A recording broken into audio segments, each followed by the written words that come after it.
You know, I was a kid. I was 6 years old, and I wanted to play hockey, and I wanted to play Montreal Canadiens.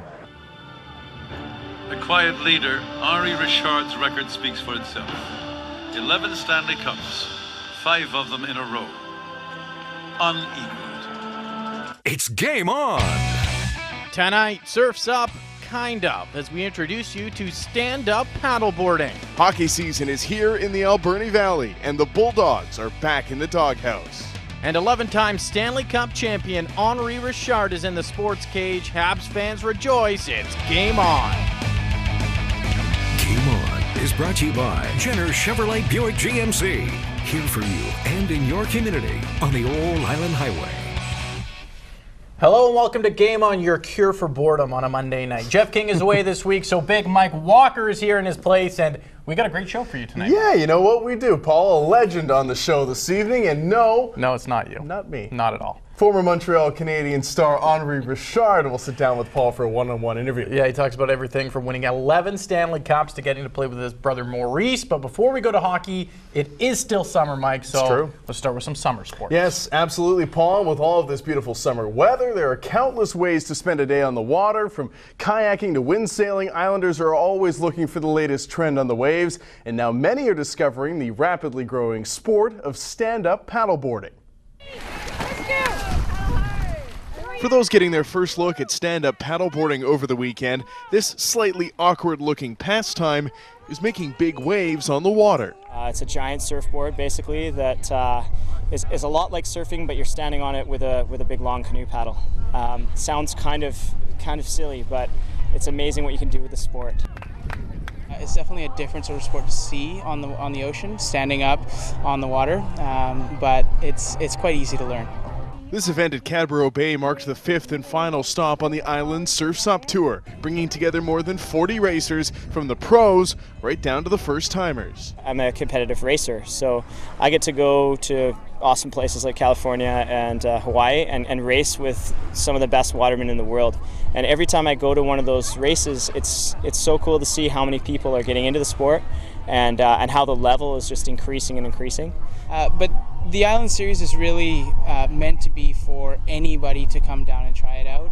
So you can come out for one day, get a lesson, and then go race and just have fun. But as big as paddleboard racing has become, the soul of the sport is still in the casual cruise. So just being able to get out with a group of friends and be out on the water, whether it's rain or shine, and get some exercise. My dad and my mom are into it, so I train with them and go out for paddles when it's calm, and it's just have a fun time. And it's that laid-back attitude that has made this surfing hybrid a huge hit, regardless of age or even athletic ability. I've taught kids from 6 years old to 70-year-old women that love the sport. It's for everybody. It's not necessarily a fitness kind of person's sport. We saw a variety of different people out today. Everybody, though, shares the same thing. They're stoked to be on the water and to try this new sport. And it's that enthusiasm that stand-up paddleboarders hope to capture moving forward, ensuring this revolutionary sport has a home on the surf. It's once you're out there and once you get used to the feel of a board, it's just amazing. It's amazing to be up on the water. You know, anyone can do it, and everyone should go try it. Thank you, Mike. That one guy's hair was fantastic. All right, well, water sports are huge, but we all know the island is a mecca for anything biking, whether it's mountain, road, or BMX. You can do it here. But John Webster of Mill Bay has been tackling trials riding for the past 10 years, and now he's one of the best in the world. John Webster likes to do things a little differently than most people. When it comes to driving, he goes vintage, and when it comes to biking, he's also a little different. Webster is a professional trials rider, and he's pretty good. In fact, he just returned from the World Championships in Switzerland, where he finished 4th overall. Top 10's always awesome, and then the top 8 move on to a final, so that was kind of my second goal, is to just get in the final, period. And then top 5 was kind of the best case scenario. It looks nice and flat. The 23-year-old has been trials riding for the past 10 years, and while it's a big sport in Europe, it's still very niche in Canada. with just a handful of riders doing it on Vancouver Island. It's surprising that it hasn't caught on in North America at all because it's a cool sport, so hopefully I can sort of get some guys interested in doing it and grow the sport around here a little bit more. Now, John is currently ranked #1 in North America, and the reason for that? Well, there's just so many great places to ride on Vancouver Island. Like, you go into a parking lot and you can find like a stop block for anything. Like, just, you can ride on absolutely anything. You gotta not make some stuff first, and then you go back and you try that certain, whatever it is, getting up that big wall or going from that one obstacle to another, and you just go back and try it and try it and try it and try it over and over again until eventually you get it, and then you find something else you can't do and just keep getting better. The sport is a mix of balance and skill, but there's no question you also need nerves of steel. So if you see John Webster bouncing around your property, maybe sit and enjoy his talents for a little while before you ask him to leave. Didn't even see you flinch when John jumped over your head there. That was because it was like the 10th take. And you could tell by my head because I was like deep sunburn going on there. That's still pretty impressive. Thank you. He was more impressive than me, I think. Well, slightly. All right, it's time to check on what's going on in the world of amateur sports. That is right. We're looking across the island in a little segment we like to call Island Shoutout. Gotta give some love to the Brodeur boys, the father and son duo who make field events look easy. No kidding. 60-year-old Don and 90-year-old dad Philip are pretty impressive when it comes to shot put, javelin, and discus. Yeah, not as easy as it looks. Hey there. Paul. Whoa. All right, we've all seen my tennis shots, so let's just move on. Not fair. Here's something I'm okay at. Little road hockey with the Czech crew at the Celebrity Classic out at Uptown Mall this weekend. Yeah, all the way to the final, yes, but we not did. enough to beat the boys from Saanich Police and Fire. They were tough. They tried really hard. Don't forget, you have any photos or video of a local sports star in the action, we want to see them. That's right. All you have to do is give us a call or email us at gameon@czechnews.ca. All right, don't go anywhere. Coming up, we're switching from summer sports to the world of hockey. That is right. Just after the break, we catch up with the Alberni Valley Bulldogs. Just a couple of weeks until they drop the puck on a new season. Stay with us. More Game On coming up.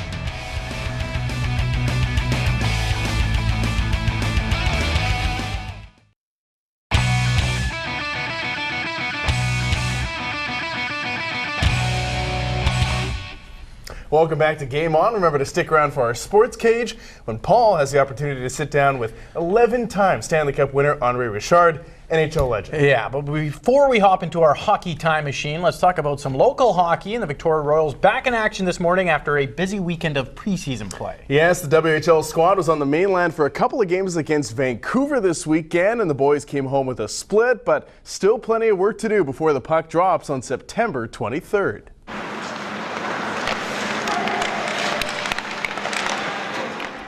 Another round of ice time for the Royals this morning, who are back from Vancouver after a 4-3 overtime victory, followed up by a 5-1 loss at the hands of the Giants, moving their preseason record to 1-3 so far. And with their roster still set at 28, this is a key evaluation time for the coaching staff before Victoria's final exhibition tune-up against the Kelowna Rockets on Friday.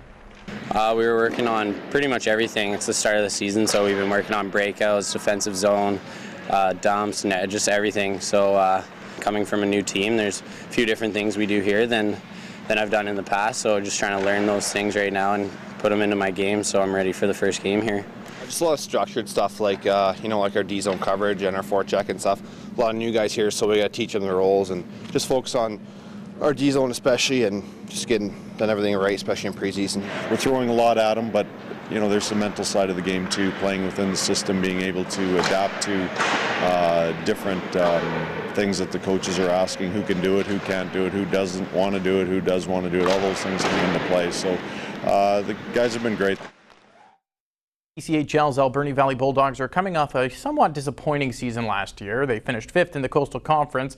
Not terrible, but Bulldogs expect championship every year. So the team had a busy offseason, and now they feel like their bark is as strong as their bite.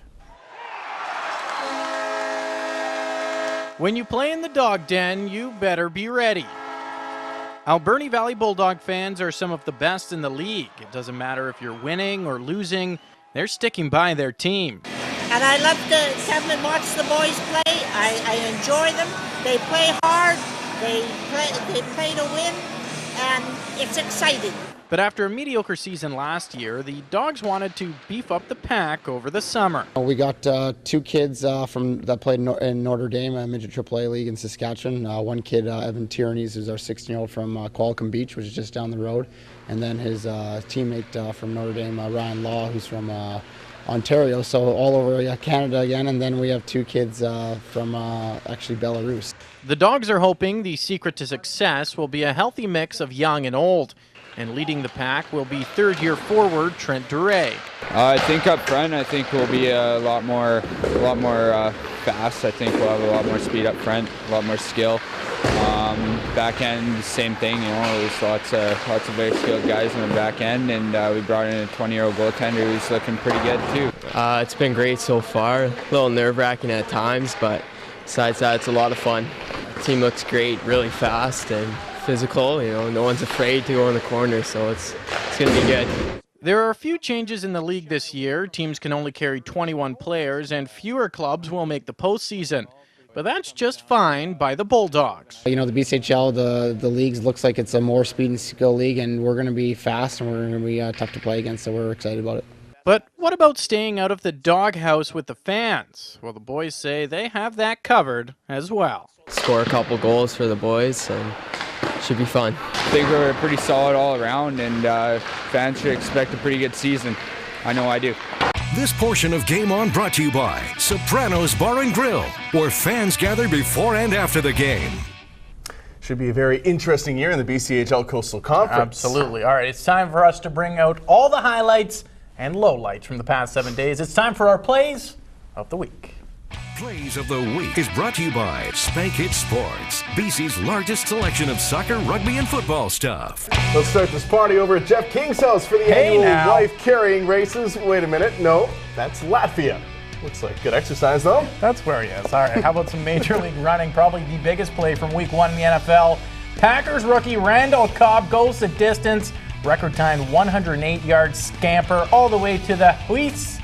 Not a bad way to make your NFL debut, sir. Yeah, no question. How about our boy Steve Nash on the pitch with the Whitecaps in Vancouver this week, looking good in blue? Absolutely, but Stevie won't like this. Egyptian League Soccer. This guy tries to fake out the keeper, face plants instead. Oh, no. That's embarrassing. To the ice, and Matt Brown of the Cowichan Valley Capitals with the preseason goal of the year so far. Beats the D-man, then goes post and in for the beauty. And bonus points for the Caps' sweet New Jersey. I was about to say, I like them. How about the Canadian rugby team arriving in New Zealand for the World Cup, trying out the traditional haka dance? Hopefully they look a little more intimidating on Tuesday night. Not good. Back to the gridiron. Travis Lule airs one out to G-Roy Simon for the touchdown. G-Roy sets the club TD record. Leos leave Empire Field on a high note. I was happy. Big weekend of the U.S. Open in New York, including a ridiculous comeback from Novak Djokovic, stunning Roger Federer, and does a little dance routine for the crowd as well. What is that? I like Rafa. Finally, the VI Raiders just kept cruising this weekend in Nanaimo, keeping that home win streak alive thanks to an outstanding play from quarterback Jordan Yance. Where's he going? Into the end zone in style. Raiders looking good. Very good. All right, coming up next, NHL legend Henri Richard is in the sports cage to talk a little hockey. Yes, indeed. Stick around for that. But first, here's a look at some Island standings.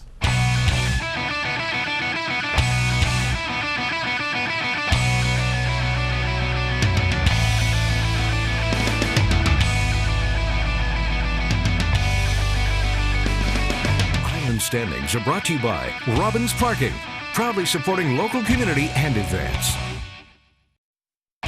Game On's Sports Cage is brought to you by Country Grocer.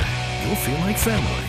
Welcome back to Game On. A very special guest joining me right now, a man who probably needs no introduction wherever he goes around Canada, the one and only Henri Richard. And Henri, here in Victoria, but not the first time you were in Victoria. You were back here in 1960. Tell us about that. In 1960, we actually training camp in Victoria. I don't know the occasion, what it was for, but I think that Molson has bought Montreal Canadian, and they want to make the promotion in British Columbia, and So that's what it was. And you fell in love with the city? You said you wanted to take your wife back? Yeah, I did. I did bring my wife 4 or 5 years after that we trained here, and that was something special. Absolutely. Now let's get down to business. And you were one of the greatest hockey players of all time. Does that still ring to you? I mean, I know you travel around Canada, you travel lots of places, but does it ever sink in the amount of impact you had on the game of hockey? No, not really. Yeah, no, you were saying that. No, I was just a plain hockey player. I didn't think I was a big star. So you're telling me that I was a star, and I don't believe you. Okay. Oh, well, if you don't believe me, I was a hockey player. My brother was a big star, and I. But I think you were pretty good on your own. 11 Stanley Cups, still stands today as the most won by any player all time. So many great years with the Montreal Canadiens. Is there a few moments that stick out more than anything to you? Or, great moments playing in Montreal? Or was there any special Stanley Cups? What are some of the greatest moments for you in your career? Well, I don't know. I was a kid. I was 6 years old, and I wanted to play hockey, and I wanted to play Montreal Canadiens. And then my brother Maurice was playing with Montreal Canadiens, and I never thought I would play with him because of the age difference. We have 15 years different. So, and finally I played with him 5 years. I played with Maurice. My first 5 Stanley Cup from 1955 to 60, Maurice was there. He was playing. So he was ready to retire in 1955, and then.